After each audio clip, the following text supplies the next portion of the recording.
Hello Croeso, I'm Tara Crank and I've been making online content for Coed Lleol for about a year and a half now. I found it really challenging changing from delivering in person to going online, so I'm here to unravel my process for you in the hope that it might help if you're considering online content too. Off we go!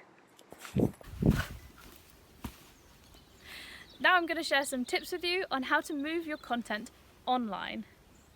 There are 4 areas I like to consider, and each applies to session content as well as session delivery. Make sure your sessions are inspiring and accessible, as well as located, and that they promote action. To create content that inspires people, choose a topic that you're passionate about. This way, it's easy to spread your energy. Bring a little bit extra energy for your online content because people can't see your body language. They need to feel it from your voice and from your facial expression. The more excited you are, the more excited they're going to be. Finally, make sure you know what effect you want to have on your participants. Do you want to inspire them to learn more? Do you want to inspire them to do conservation?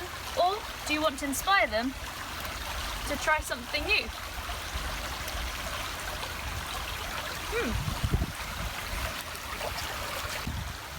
Make sure to include suitable changes of pace.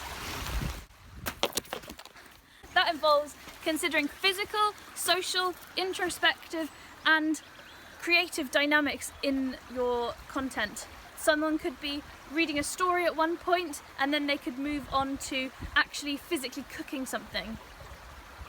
Make sure your content is located. By that, I mean it has to make sense in a larger context than a Zoom session or a video. So there are 3 things I like to consider for this.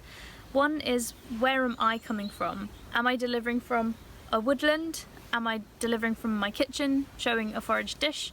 As long as it makes sense, that's fine. Next up, I make sure that I consider where the participants are coming from. Is my content something that they can relate to and find in a local woodland?